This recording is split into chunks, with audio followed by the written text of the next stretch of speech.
Senhores, bom dia, boa tarde, boa noite, boa madrugada. Não sei qual horário vocês estão aí me assistindo, mas mesmo assim agradeço a vocês. Vamos iniciar aí a nossa 13ª aula.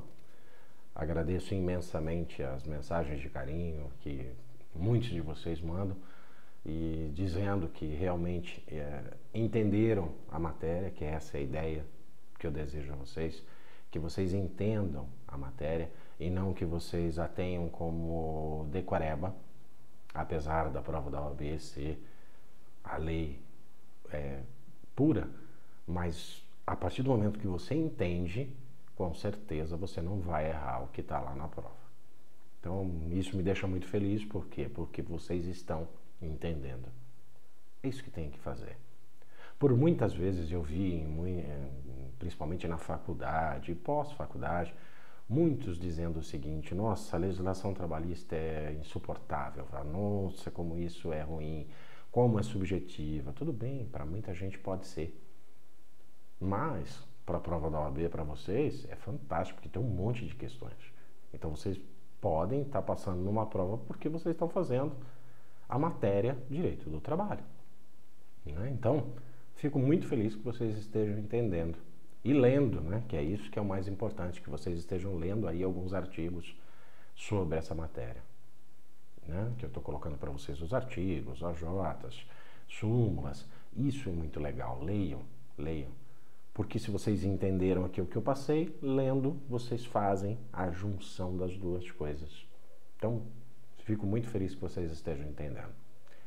Gente, conforme prometido na aula anterior, vamos falar hoje sobre transferência de empregado, transferência provisória, transferência definitiva, percentuais de transferência, quem é que tem que concordar ou não com isso. Isso vai ser a aula de hoje. Se der tempo, vamos entrar ainda em alguns outros aspectos do direito do trabalho. Gostaria de deixar claro para vocês aqui também uma outra promessa que eu fiz, provavelmente na 15ª aula, nós estamos na 13ª, 14ª, se eu conseguir, se der certo, 15ª, nós vamos falar sobre LGPD e a lei da pandemia. São duas coisas, duas legislações aí importantes que vai cair na prova de vocês. Perfeito? Por que vai cair, professor? Porque já está funcionando, já está em vigor, nós estamos já no ano em que as coisas estão funcionando, então vai cair na prova de vocês, com toda certeza. Apesar das aberrações que acontecem nos exames de ordem, com toda certeza, esses dois assuntos são assuntos atuais e que devem ser do conhecimento de vocês. Então eu vou preparar duas aulas, ou uma aula, se eu conseguir tudo numa aula só, especificamente para nós falarmos da LGPD e da lei da pandemia, tá bom? São dois assuntos novos aí. Perfeito? Perfeito. Vamos então entrar no assunto de hoje, transferência de empregado. Artigo 469 CLT. Ao empregador é vedado transferir o empregado sem a sua anuência para a localidade diversa da que resultar o contrato, não se considerando transferência a que não acarretar necessariamente a mudança de domicílio. Vamos por parte. Primeiro, o empregador não pode transferir o funcionário sem que este funcionário concorde. Isso é que é a anuência do funcionário. Então, eu tenho a empresa X, eu tenho o emprego José. Cheguei para o José, falei para ele: José, vou transferir você para lá, sei lá, para um outro estado até, se for o caso. José fala: não quero ir. Perfeito. Não tem anuência, não posso transferir. Isso está na lei. Vida real, tá, gente? Cheguei para José: José, preciso transferir você. José virou para mim e falou: não vou. Perfeito, José. Basta no RH, pega suas contas e vai embora. Isso é vida real, tá? Mas, no mundo fantástico da CLT, diz que precisa da anuência dele, tá? E eu não posso ter uma transferência, eu não posso nem chamar isso de uma transferência. Tem que acarretar uma mudança desse empregado para um outro local, ok? Se não acarretar necessariamente a mudança, não é transferência. Então ele vai ter que mudar. Mas não é mudar definitivo, tá, gente? Ele vai ter que ficar lá por um certo tempo razoável para que seja uma transferência provisória, ou se ele for mudar mesmo, aí é uma transferência definitiva. Até aí tudo bem? Então vamos lá. Não estão compreendidos na proibição deste artigo empregados que exerçam cargo de confiança e aqueles cujos contratos tenham condição implícita ou explícita na transferência, quando esta decorra de real necessidade de serviços. Não estão compreendidos na proibição desse artigo, não é proibido você transferir os empregados com cargo de confiança e aqueles que estão lá com esse teor em cláusula contratual. Está escrito lá no seu contrato que você pode ser transferido, então pode ser transferido. O cargo de confiança também pode ser transferido, tá bom? É lícita a transferência quando ocorrer extinção do estabelecimento em que o empregado está trabalhando. Então também, o estabelecimento que ele está trabalhando hoje, eu tenho aqui uma matriz, 3 filiais, José estava trabalhando na minha filial, extinguiu a filial. Perfeito, José pode ser transferido para uma outra, caso José concorde. Em caso de necessidade de serviço, o empregador poderá transferir o empregado para uma localidade diversa da que resultado do contrato, ou seja, um local diferente do que ele foi contratado, não obstante as restrições aí do artigo anterior, mas nesse caso ficará obrigado o pagamento suplementar nunca inferior, prestem atenção nisso, é aí que eles pegam vocês. Esse pagamento, quando é provisória, essa transferência ela é temporária, esse pagamento não pode ser inferior a 25%, ok? Dos salários que o empregado percebia naquela localidade enquanto durar essa situação. As despesas resultantes da transferência ocorrerão por conta do empregador. Senhores e senhoras, caros doutores ou futuros doutores, esse funcionário foi transferido para uma localidade por um tempinho. É o que nós chamamos de uma transferência aí, provisória. Ele tem que receber, segundo a legislação, nada inferior a 25%. Ele tem que receber 25% do salário para estar sendo transferido provisoriamente para algum local. Ponto. E as despesas para que ele vá até lá, né, que ele vai ficar lá naquele lugar por algum tempo, são pagas pelo empregador. Ponto. Não tem o que falar. Ah, mas eu já vi diferente na vida real. Como eu sempre digo para vocês, na vida real é sempre aquela coisa maluca que os empregadores sempre resolvem fazer. Graças a Deus, porque eles sempre vão dar trabalho para nós, advogados e consultores. Por quê? Porque eles adoram fazer isso. Mas, legalmente falando, processualmente, se você for processar a empresa ou propor uma ação contra uma empresa que não fez de acordo com o que está aqui, com toda certeza, chance de ganho muito grande. Então, quer dizer, eu transferi o funcionário para uma determinada área, 25% eu tenho que pagar para ele. Perfeito? E as despesas para que ele seja transferido provisoriamente para lá. Ponto. Deu para entender até aí, gente? Não tem muito segredo, né? Aí eu vou colocar aqui para vocês um pouquinho, remoção, né? Não implica na mudança de domicílio, embora possa haver uma mudança de localidade, que ocorre com frequência na região metropolitana. Aqui a remoção é uma coisa diferente, tá, gente? Eu não chamaria nem de transferência isso, como não é. Então, por exemplo, eu estou aqui na cidade de Campinas e eu estou pedindo aqui para que um funcionário meu vá para a cidade de Hortolândia, que é muito próximo aqui, né? Porque nós somos uma cidade muito grande, mas com cidades assim limítrofes, né? Elas estão praticamente emendadas com Campinas. Então, quer dizer, isso é considerado uma remoção e não uma transferência. Já a transferência é a mudança de localidade realmente, tá bom? Então, transferência implica na necessidade de mudança de domicílio do empregado, ou seja, o empregado vai mudar para algum lugar por algum tempo. Não é permitido por ato unilateral, ou seja, a empresa não pode decidir isso sozinha, tem que ter a anuência do funcionário, salvo comprovada uma necessidade assim astronômica, tá bom? Se comprovar uma necessidade tão astronômica, talvez dê tudo certo. Então, presume-se abusiva a transferência de que trata o parágrafo 1º do 469 sem comprovação de necessidade de serviço.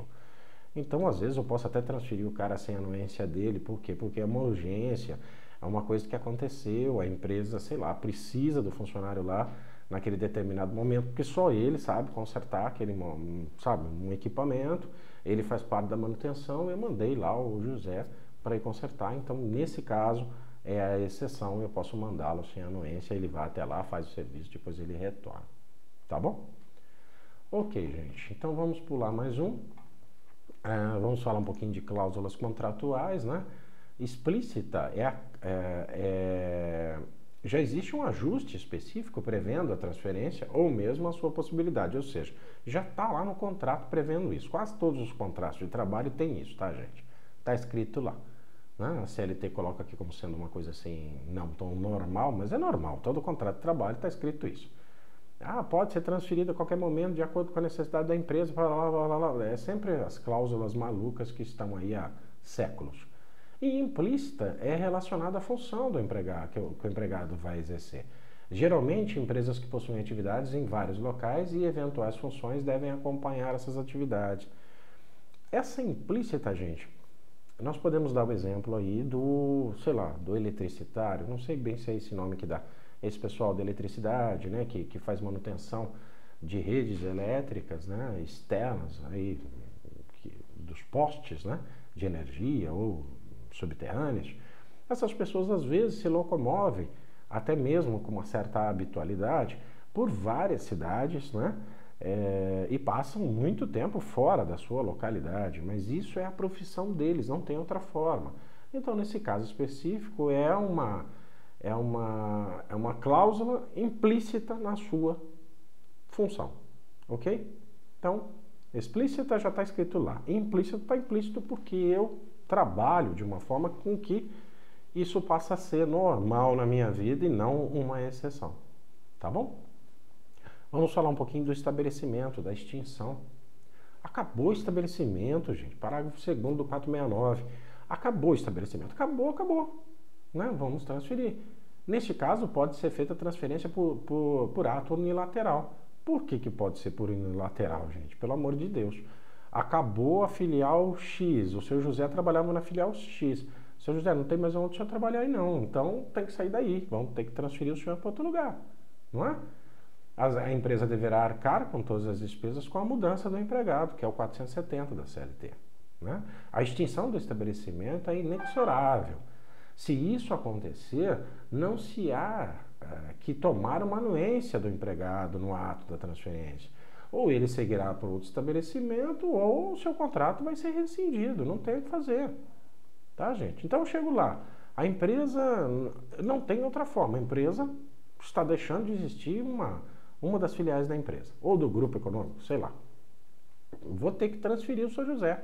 Chego para o seu José e falo assim, olha, não tem jeito, a empresa, a filial, acabou. Não tem, não dá lucro, não funciona, sei lá, pegou fogo, pode ser qualquer coisa. Não tem mais. Deixou de existir. Está extinta esse local de trabalho. Então eu chego para o seu José e falo assim, olha, o senhor vai ser transferido, né? O seu José pode falar para mim, não quero. Perfeito, seu José. Então, vamos rescindir o contrato do senhor. Ponto. É isso. Não tem segredo. Né? Rescinde o contrato, seu José não pode ir. Eu passei por isso na minha vida. Trabalhava com uma empresa aqui em Campinas, multinacional, e num determinado momento, a filial à qual eu prestava os meus serviços aqui, deixou de existir, não ia mais existir na cidade de Campinas. Ela tinha que ir para São Paulo, né? Mudamos de estabelecimento. Então me deram a opção, olha, Firmino, ou você fica, ou você rescinde o contrato, ou você vai conosco para São Paulo. Vamos transferir todos que queiram para São Paulo. Perfeito. Topamos a transferência, fomos para São Paulo. Quem não topou, contrato rescindido. É simples assim. Tá bom? Deu para entender, gente? Mais alguns detalhes, né? Perceba-se que o dispositivo acima transcrito isenta a empresa de tomar a anuência do empregado para o ato de transferência, ou seja, eu não preciso da concordância dele, deixou de existir o local. Se este, entretanto, não a aceitar, não se poderá atribuir efeito jurídico de demissão à negativa do trabalhador. O empregado, afinal, não é obrigado a aceitar o ato de alteração contratual, mas se aceitar, não terá, evidentemente, o direito de recebimento de adicional de transferência, uma vez que o ato será em caráter definitivo. Nesse caso de extinção, gente, que nem nesse caso que eu dei e-mail para vocês, pessoal, nós fomos para São Paulo, era uma transferência definitiva. Ninguém precisa receber 25% de adicional, tá? Não existe isso, é definitivo. Foi para São Paulo, a matriz São Paulo, só sobrou matriz, não tem mais filial. O que nós vamos fazer? Todo mundo está em São Paulo. Ah, mas vai para São Paulo. Ou não vai. Não vai, contrato extinto. Ponto. Mas não tem que se falar de percentual lá dos 25% que nós falamos lá para as transferências provisórias. Então, na prova de vocês pode vir isso. Ah, foi transferido todo mundo, quem não foi mandado embora. Cabe o adicional de 25%. Eles vão falar com outras palavras mais bonitas, tá, gente? As perguntas são muito legais. Aliás, vejam todos os exames anteriores, refaçam as questões, refaçam. Isso é importantíssimo para vocês entenderem qual é a metodologia deles de pegadinha, tá? Refaçam. Peguem todas as provas anteriores, vejam caso a caso, tudo bonitinho, como é que foi feito. Não só para a matéria do trabalho, mas para todas. Por muitas vezes, a falta de criatividade do examinador, ele volta a fazer a mesma questão. E às vezes o que era a resposta vira pergunta e vice-versa. Então, releiam, refaçam essas questões, isso é muito interessante para que você consiga ir bem nessa prova.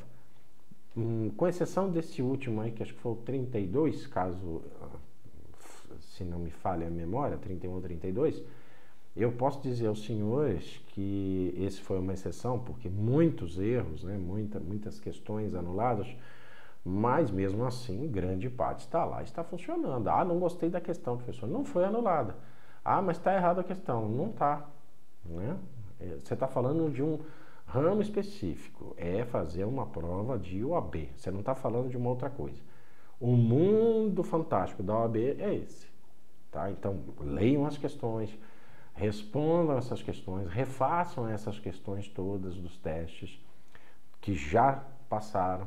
Nós já temos aí 32 que já tem aí para vocês brincarem, desde que a FGV pôs a mão. Então, façam, refaçam. Vocês vão gostar bastante.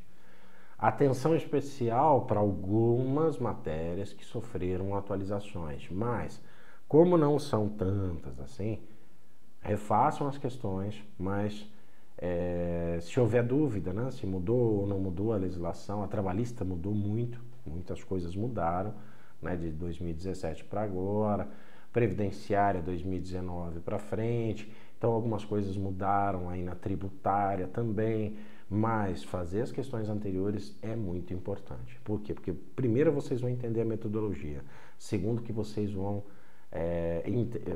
gravar isso na mente, isso é muito bom. E muitas questões voltam a acontecer em matéria trabalhista várias vezes as questões se repetiram. É interessantíssimo. E às vezes uma questão da primeira fase, que caiu na primeira fase, ela vem para você formar uma peça na segunda fase. Sabe? É muito legal você ter essa experiência e fazer essa leitura. Isso é grátis. Como o meu curso aqui é grátis. Você entra lá na OAB, né, vê lá concursos, tal, vai ver todos os exames que estão lá. Vocês têm a autonomia de pegar isso, imprimir ou no vídeo, né, e refazer essas provas, né, conferir com o gabarito e treinando isso. Isso é essencial para que você passe na prova. Nossa, mas coisa chata, professor, não é chato. Você vai ver que você memoriza, você vai entender. E você também vai treinar o seu tempo para responder. Ah, professor, mas eu tenho 5 horas para responder. Cara, 5 horas vai rápido demais quando você está respondendo 80 questões. Sendo que algumas dessas questões são enormes. Por que é enorme, professor? É para te cansar mesmo, a ideia é essa, sabe? E lá no finalzinho, às vezes, tá uma pegadinha que vai quebrar você. Então, releiam, façam isso. Façam com esmero essa prova. Ah, professor, mas tá passando 8 de cada 10. Gente, não importa. Você vai ser... Desculpa, não tá passando 2 a cada 10, né? Ah, mas eu não vou... Você vai ser o terceiro. Cabe a você mudar a tua vida, meu irmão. Não adianta ficar esperando o mundo passar e ver lá o problema. A solução é estudar. Como você estuda? Eu já ensinei vocês desde a primeira aula. Peguem as matérias que têm mais questões, estudem mais afinco, as que têm menos tempo em cima disso. Mas, se vocês fizerem todas as provas anteriores novamente, vocês vão ver que é facinho de você entender estilo OAB, porque é o estilo deles. A FGV faz umas provas, só eles sabem fazer prova daquele jeito. Então, já que são eles os caras que vão conferir a tua prova, você tem que fazer a prova deles. Então, refaçam todas as que já foram. Tá bom? Então, vamos voltar na transferência novamente.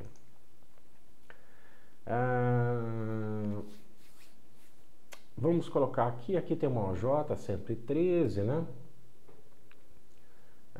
Cargo de confiança ou previsão contratual de transferência desde que a transferência seja provisória. Aqui é interessante, tá, gente? O cara que tem o cargo de confiança ou ele tem lá a cláusula no seu contrato de trabalho que todo mundo tem de transferência, esse cara não extingue a possibilidade dele receber os 25% que nós falamos lá atrás. Muitos indivíduos confundem isso, e é um jeito de confundir vocês. Olha, o cargo de confiança não tem direito aos 25% de transferência. Se a transferência é provisória, a OJ 113 diz isso para você. Ele tem o direito aos 25%. Acontece na vida real, professor? Não acontece. Ou se acontece, eu nunca vi ninguém fazer. O certo seria, o cara tem um cargo de confiança, como nós já falamos aí nas aulas anteriores, ele já tem no mínimo 40% a mais do salário por exercer esse cargo de confiança, e os empresários falam para ele assim: meu filho, vá para lá, que Deus te ajude, que você vá lá e faça o serviço, depois você volta. Então ele foi lá, mudou 2, 3 meses para lá, depois ele voltou. Teve 25%? Não. Tá? Vida real, tá, gente? Não estou falando para vocês de lei. Que está na lei, que vai cair na prova de vocês, é isso. Ele tem direito, bem como aquele que está lá no seu contrato, que tem a cláusula contratual, tem o direito. Tá bom? Transferência provisória. A prioridade está, por consequente, na interpretação das expectativas. Interpretação de expectativas, preste atenção nisso. E de como foi feito o acerto que levou à transferência. Entender quais eram as transferências atribuídas ao empregado ajudará muito a se perquirir, afinal, qual era o alcance da transferência. Não se mede a provisoriedade em número de dias, semanas ou meses, mas especialmente pelas expectativas das partes. O que eu quero dizer, gente? Não existe um tempo determinado, dito aqui na lei, como sendo provisório. Mas existe a expectativa das partes. As partes entendem como sendo um limite, de alguma forma, que isso se torne provisório. Eu não posso fazer um negócio provisório de 5 anos, 6 anos, 10 anos. Vocês concordam que isso não soa como provisório? Isso vai soar para vocês como uma coisa permanente, não é? Então, o provisório é para uma determinada atividade, para uma situação determinada, para o desenvolvimento de uma área, algo assim, né? Quando passa do absurdo, né, quer dizer, aí já não é mais provisório, vai ser permanente. Então, isso cabe às partes estimularem. Para o empregador ficar pagando 25% para você a mais do teu salário nesse provisório, garanto a você que não vai ser tanto tempo assim. Por quê? Porque o empregador é um cara que visa lucro. Tá certo ele? Está. Essa é a função dele como empregador e empreendedor e um capitalista. Ele precisa ganhar dinheiro, é assim que nós vivemos. Não tem outro jeito. Então, quanto menos você ficar lá na condição de provisório, melhor a esse empregador. Ponto. Então, quanto mais rápido ele conseguir fazer com que essa transferência sua não seja mais uma transferência provisória, para ele é o ideal. Ele não tem que ficar pagando 25% a mais para você. Como nós já dissemos aqui em aulas anteriores, um funcionário custa em impostos um absurdo, um absurdo. Esse país tributa demais, demais, demais. No mínimo, o funcionário custa um pouco mais do que o dobro do salário dele. Então, quer dizer, eu ainda coloco mais 25% de transferência. Você acha que o empregador vai querer que você fique nessa situação muito tempo? Não vai. Tá? Então, vai nesse sentido de você começar a pensar como um empregador nesse caso específico, para você entender. Por isso que eles colocam aqui expectativas das partes, tá? Tanto o empregado quanto o empregador, eles têm a necessidade de entender como provisório. E aí existe, não determinado um tempo legalmente, mas existe aí uma expectativa das partes de que isso não seja tão grande assim, tá bom? A suspensão do pagamento dessa transferência. Fato, né, gente? O cara voltou à cidade onde ele foi contratuar, onde houve o contrato dele, onde ele assinou o contrato, voltou à origem. Acabou, né, o pagamento de 25%. E essa transferência provisória se tornou definitiva. Sei lá, vamos dar um exemplo. Eu mandei o José lá na cidade de São Paulo, por exemplo, numa transferência provisória para que ele desenvolvesse em São Paulo, para mim, uma atividade comercial. Ou seja, ele foi desenvolver as vendas da minha empresa em São Paulo, numa outra empresa que eu tenho lá, né, numa filial, por exemplo. José foi muito bem no primeiro momento. José foi numa transferência provisória, recebendo aí 25% a mais, e eu aqui, o empregador, tendo que pagar as suas despesas, né, de locomoção lá, e tudo bonito, de locomoção não, de transferência, e aí José fez um excelente trabalho. Quer dizer, eu gostaria como empregador que José permanecesse lá. Converso com o José e falo: José, você gostaria de ficar em São Paulo, continuar essa área para nós, porque você está fazendo isso de uma forma exemplar. José fala: sim, perfeito, gostaria de ficar em São Paulo? Não, então tá perfeito. Vamos fazer essa mudança definitiva, a empresa vai pagar para você o transporte todo aqui, vai levar a família toda, vai levar sua esposa, os rebentinhos, vamos levar todo mundo para lá e aí você mora em São Paulo definitivamente. Perfeito, José adorou isso. Essa transferência de provisória passou a ser definitiva. Aconteceu o quê? O percentual de 25% do salário de José não é mais obrigatório pagamento. Ok, gente? Acho que não tem dúvidas, né? Contei uma historinha aqui até meio esquisitinha, né? Mas para ficar mais claro para vocês o que é essa transferência. Eu acho que o que tinha para nós falarmos sobre transferência é isso, que pode cair na prova de vocês, tá? Normalmente essas transferências provisórias na vida real, elas são muito rápidas, tá? A pessoa fica lá no máximo 3 meses, 4 meses, às vezes 2 meses, 1 mês, né? Ele é obrigado a ficar lá, não dá para voltar para a cidade de Natal, mas é uma coisa que é muito rápido. Nenhum empregador gosta muito de ficar pagando 25%, se é que paga, né? Alguns nem pagam isso. E aí a vida segue. Então, eu acho que os detalhes maiores aí são esses: é o percentual, a anuência do funcionário, ou na extinção não existe anuência, né? E também não existe o pagamento dos 25%. Basicamente, o que eles podem pedir para vocês de transferência tá aí, né? Salvo se o examinador da FGV, sei lá, achar alguma coisa fora do comum aí, fora do natural, tá bom?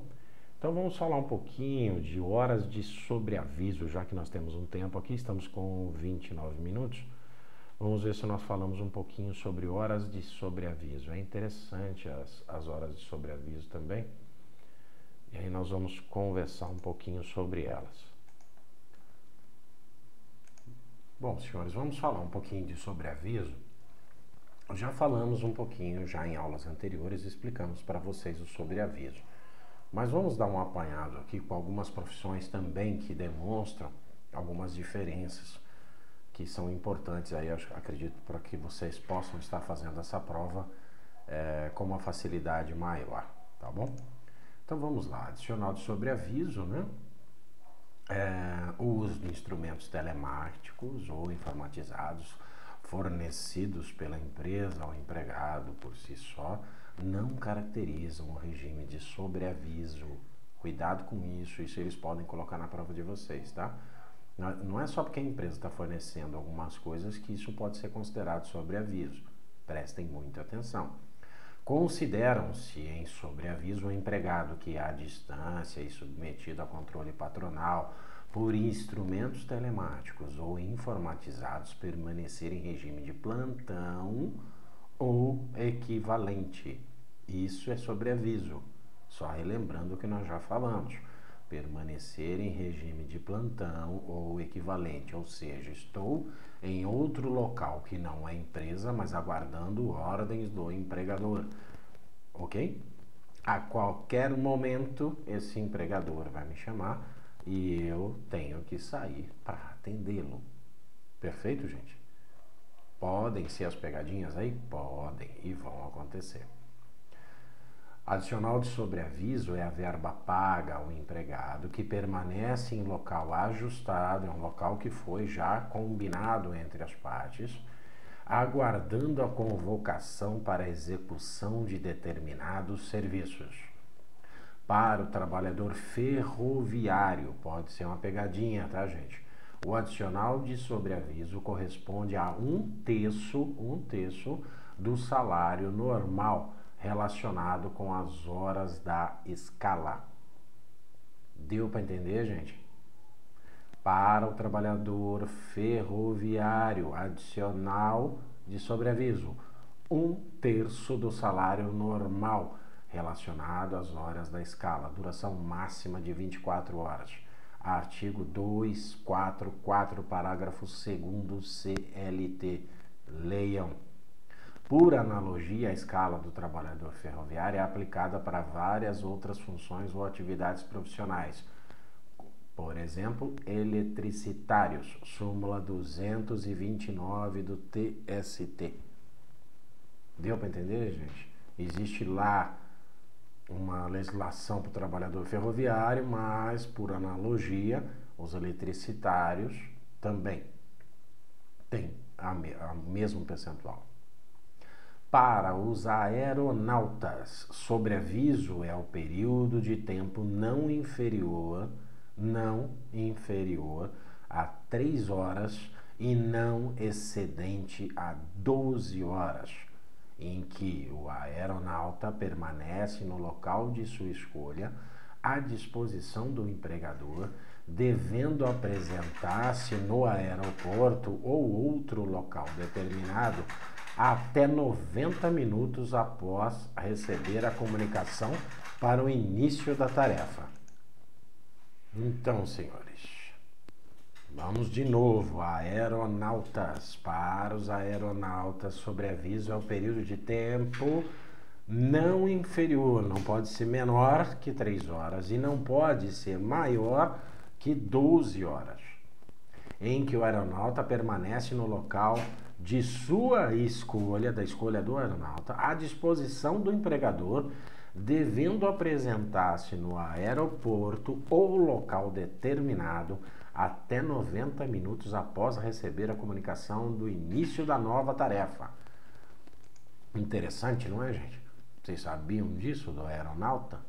É um negócio maluco, né? Você acha que pode pedir na prova de vocês? Só pedem coisas malucas, por que não? Então, vejam aí e toquem a vida. Analisem, leiam. Artigo 43 da Lei 13.475 de 17. Essa eu não tenho decor, tá? Então peguem a Lei 13.000, 475 de 2017. Leiam o artigo 43. Vai ser neste artigo que vocês vão ter todo o aparato sobre os aeronautas e sobre aviso. Interessante. Por quê? Porque não é uma coisa comum. Ah, mas não vão perguntar coisa comum na prova? Não, eles vão perguntar para vocês coisas que não são comuns, né? Horas extras, como eu já falei para vocês, é uma coisa comum, todo mundo sabe, né? Dificilmente acontece diferente. Mas uma coisa como essa dos aeronautas, um sobreaviso de aeronauta, é uma coisa bem diferente. Então, leiam o artigo 43, Lei 13.475, de 17. Perfeito? Então, vamos lá. Ok, senhores, acho que esse complemento sobre o sobreaviso aí eu fiquei devendo lá na aula anterior. Eu às vezes vou montando as aulas para vocês e de repente surge uma informação nova aqui no meu cérebro, né? Eu falo, não, por que não colocar? Então às vezes eu volto num assunto que eu já falei com vocês num determinado momento, mas isso não é para perturbar a vida de vocês, é para que vocês tenham mais elementos com que trabalhar. Por quê? Porque a prova da OAB é assim, ela vai pegar vocês em coisas não tradicionais. Então é interessante, às vezes, esse vai e volta, uma que ajuda vocês a relembrarem da aula e outra com elementos novos que podem ser questionados aí, pelos examinadores na sua prova. Vamos partir, nós temos um pouco de tempo ainda, vamos partir para parcelas não salariais, né? São parcelas interessantes para a gente mostrar e demonstrar que não fazem parte de salários. Vamos iniciar agora. Já falamos, senhores, sobre salário maternidade lá atrás, mas esse salário maternidade, ele é não salarial, ok? Lembra da licença de 120 dias, sem prejuízo a emprego ou ao salário, artigo 7º aí da nossa Constituição, 392 da CLT, que inicia-se até o 28º dia antes do parto, artigo 392 primeiro, devido também à empregada adotante e que obtém a guarda judicial também, a pessoa que obtém essa guarda. Salário maternidade é pago diretamente pela Previdência Social, ok? Artigo 71A, 73, Lei 8.213. Por regra, o salário maternidade corresponde a uma renda mensal igual à remuneração integral, artigo 72. Empresas que aderem ao programa da empresa cidadã, lembra que nós falamos lá atrás, pode esses 120 dias passar para 180 dias. O salário maternidade, ele é pago pela Previdência Social, por isso é considerado não salarial. Normalmente o salário baseado no salário, que seria a remuneração integral dessa funcionária, ou de quem está adotando, ou de quem esteja tendo a guarda judicial deste filho, desse menor, ok? Então, parcela não salarial é interessante também, porque às vezes eles podem perguntar para vocês, né,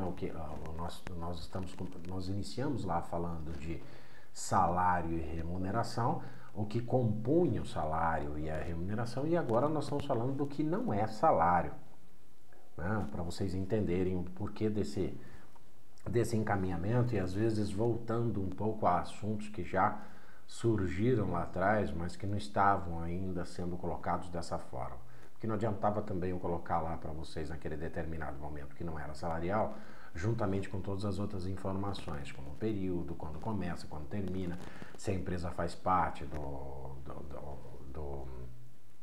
projeto cidadão, se nós vamos ter 180 dias, 120, né? Então já era um número de informações grandes naquele momento. E agora nós estamos voltando, às vezes, em alguns tópicos que relembra vocês, mas ao mesmo tempo são tópicos que vão demonstrar para vocês o que é que realmente é necessário dentro da condição de salário e de remuneração. E nesse caso, não salarial. Perfeito? Então vamos a mais uma. Vamos agora então ao salário família. Salário família é regulado pelos artigos 65 e 70, Lei 1008.1213 e por aí vai. De acordo com a portaria interministerial, né? O valor da cota do salário mínimo a partir de 2018 será de 45 para o segurado com uma remuneração mensal, ou seja, estou colocando para vocês aí o que estava na portaria. Salário família do trabalhador avulso independe do número de dias trabalhados no mês, devendo o seu pagamento corresponder ao valor integral da cota, está lá no 82, parágrafo 2º. As cotas de salário família pagas pela empresa deverão ser deduzidas quando do recolhimento das contribuições sobre a folha de pagamento de salário, artigo 82, 4º. Outra verba não salarial, salário família, tá? Então, aqui existem valores até desatualizados, mas foi a portaria nesse determinado momento. Essa portaria está lá, devendo aí você estar fazendo as adequações necessárias, mas isso não vai cair na prova de vocês, só no dia a dia aí, provavelmente de um departamento pessoal da vida, que ele vai ter que ver qual seria a cota do salário família nesse determinado mês e ano, ok? Mas é uma coisa que não integra o salário e depois você vai abater da guia aí de alguma forma, da Previdência Social, para vir, para você compor o que é base salarial, o que são os rendimentos, para sua formação de tributação e pagamento desse funcionário, tá bom? Uma outra coisa interessante, que não forma bases salariais, ajuda de custo e diárias, né? A ajuda de custo é a indenização das despesas feitas pelo empregado com a sua transferência para um local diverso, daquele que está domiciliado. Lembra que nós falamos da transferência agora de pouco? Onde passará a exercer seu trabalho para a empresa empregadora. Diária, uma coisa que vocês vão escutar também, é o valor pecuniário recebido dado pelo empregador ao empregado para que o mesmo faça o pagamento das despesas com alimentação, transporte e hospedagem. A finalidade desses títulos é o ressarcimento de despesas efetuadas, ok? Então, ajuda de custo diário, o que você está fazendo? Você está pagando para o seu funcionário o que ele está gastando lá. E ao invés de retirar do bolso dele, você está o ressarcindo do valor que ele está pagando. Ressarcimento de despesas efetuadas pelo trabalhador em função do contrato de trabalho. Não retribuem o serviço prestado, portanto, não podem ser tidas como salário. Então, ajuda de custo diária não são salário. Não são. Funcionário gastou, sei lá, R$1.000 de alimentação no mês. Tá, R$1.000 ele gastou, você tem que pagar para ele de volta. Só isso, você está ressarcindo uma despesa para ele. Perfeito? Não tem segredo, hein? Na legislação consolidada, as importâncias, ainda que habituais, pagas a título de ajuda de custo e diárias para a viagem, não integram a remuneração do empregado, não se incorporam ao contrato de trabalho e não constitui base de incidência de qualquer encargo trabalhista previdenciário. Artigo 4, 5, 7. Parágrafo 2º CLT e Lei 13.467. Senhores, então vamos ler essa última parte de novo com calma. Na legislação consolidada, ou seja, que já todo mundo discutiu, brigou, arrebentou e todo mundo chegou a um consenso, né? As importâncias, mesmo que habituais, porque lá na frente nós dissemos que os habituais incorporavam salário, lembra? Neste caso específico, se cair na prova de vocês, ajuda de custo diária pagas habitualmente vão incorporar o salário desse funcionário para efeitos de previdência social. Não incorporam. Ainda que habituais, pagas a título de ajuda de custo e diárias para a viagem, não integram a remuneração do empregado. Não integram a remuneração do empregado. Não se incorporam ao contrato de trabalho, ou seja, não faz parte do contrato de trabalho dele. Você o está ressarcindo e ela não vai formar uma base para que você vá lá para contribuir ou para pagar um encargo trabalhista previdenciário. Ou seja, não vai formar base de cálculo, porque não integra a remuneração desse funcionário. Lá no lerite dele, a ajuda de custo diário apareceu, sei lá, não era nem para aparecer, mas apareceu como você estando pagando lá no pagamento dele, efetivamente, não ressarcindo isso através de um caixa, por exemplo, você está pagando na folha de pagamento, tá, perfeito, saiu lá, saiu, tá. O que é que acontece? Não faz base de remuneração, só vai estar demonstrado o valor que você o está pagando a título de ajuda de custo e de diárias que você o ressarciu.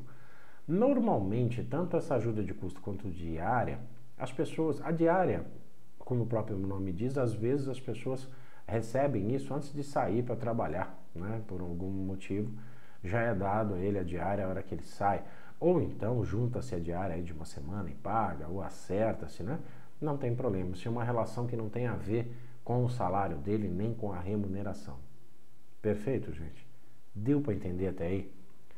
Parece um negócio complicado, mas não é, mas pode ser uma pegadinha. Então as pessoas podem falar lá na prova de vocês que está sendo dada uma diária para o funcionário X, Y, Z durante, sei lá, 10 anos, então constitui uma habitualidade, e que esse funcionário faz jus a isso sempre, né? E que não foi pago o fundo de garantia sobre isso, que não foi pago a previdência sobre isso, que não forma base, não faz parte do salário dele, não faz parte do contrato de trabalho deste funcionário, ok? Ponto pacífico, deu para entender, gente? A ajuda de custo diária não fazem parte. Okay? Vou colocar para vocês aqui algumas súmulas apenas para mostrar algumas coisas para vocês. Súmula 101 do TST, integra um salário pelo seu valor total para efeitos indenizatórios das diárias de viagem que excedam a 50% do salário do empregado, enquanto perdurarem as viagens. Tá vendo? Aqui é interessante, é uma exceção. Integra um salário pelo seu valor total para efeitos indenizatórios, preste atenção nisso, as diárias de viagem que excedam a 50% do salário do empregado, enquanto essas viagens perdurarem. Súmula 318. Tratando-se de empregado mensalista, a integração das diárias no salário deve ser feita tomando como base o salário mensal por ele recebido e não o valor do dia de salário, somente sendo devida a referida integração quando o valor das diárias no mês for superior à metade do salário mensal. As pessoas mensalistas, horistas, lembra os que nós falamos? Nesse caso, mensalista, também com 50%, tem que passar dos 50% do salário. Não se incluem nos salários as ajudas de custo, assim como as diárias para a viagem, que não excedam a 50%. São as exceções. Então, qual é a exceção aqui da ajuda de custo e diária? Se a ajuda de custo e diária for maior do que 50% do salário dele, vai integrar. O salário percebido pelo empregado. As importâncias, ainda que habituais, pagas a título de ajuda de custo e auxílio alimentação, vedado seu pagamento em dinheiro, diárias para viagem, prêmios e abonos não integram a remuneração do empregado, não se incorporando ao contrato de trabalho e não constituem base de incidência para encargo trabalhista, que é o que nós falamos lá atrás. Tá bom? Artigo 457, segundo, é uma nova redação. E exceções que vocês acabaram de ver. Qual seria a exceção? Acima dos 50% do salário deste indivíduo, tá bom? Bom, senhores, falamos aí de dois aspectos hoje, transferência e algumas partes não integrantes do salário, né? Algumas dúvidas e algumas coisas que podem aparecer aí na prova de vocês. Acredito que ficou claro, mas às vezes claro para mim não será para você. Então, caso você tenha dúvidas, fale novamente, vamos conversar novamente. Tudo em direito tem regra e tem exceção, como foi o último caso agora que nós falamos. Sempre guarde a regra e guarde essa exceção. Nós temos muito mais exceções do que regras e, infelizmente, a legislação brasileira, como um geral, o número de exceções é muito grande. Nesse caso, uma só. Mas Temos aqui sempre o CAPT, temos sempre as exceções, e assim nós vamos, né? A vida é assim. Professor, eu entendi uma parte, depois o senhor disse o contrário. Não, não disse o contrário, existe uma exceção à regra, a regra é essa. Né? Se o cara recebe acima de 50%, pô, o cara recebe mais do que metade do salário de diárias, ou sei lá do que, é uma exceção. Então, guardem essa exceção, que pode ser aí que a OAB vai pegar vocês. Tá bom? Então tá joia. Próxima aula vamos falar um pouquinho de participação nos lucros. Deixa eu ver o que mais nós vamos falar aqui. Parcelas salariais, 13º, salário substituição, se der tempo, alteração de função, tá? Acúmulo de função, que é um negócio interessante, também que pode cair aí, equiparação salarial. Eu acredito que não dê para a próxima aula, mas nós vamos para outra, né? E equiparação salarial, e depois vamos entrar em descontos salariais, tá bom? Gente, agradeço demais novamente vocês terem me aturado aí por mais de 50 minutos. Se ficou alguma dúvida, estou à disposição. Já falei para vocês, minhas redes sociais são fáceis. Ninguém tem o meu nome, então Vlailson Firmino, né? Minha mãe é extremamente inspirada quando me nomeou assim. Então, agradeço imensamente vocês, e o que vocês precisarem, estou sempre à disposição, tá bom?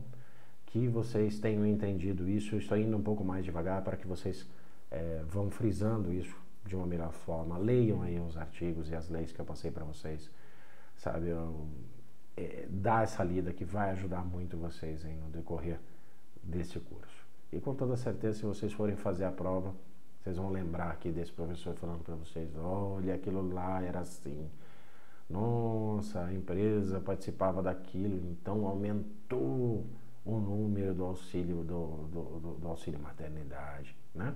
Então, salário e maternidade, desculpa. Então, lembrem-se disso, leiam. Aqui eu tento fazer vocês entenderem de uma forma mais simples, mas leiam os artigos. E se tiver dúvida depois de ler o artigo, me mande a mensagem, vamos conversar. Vou tentar explicar para vocês da melhor forma que eu puder. Tá bom? Gente, tempo esgotado, 52 minutos já. Agradeço muito vocês terem me aguentado aí mais esse tempinho. Fiquem com Deus e até a próxima.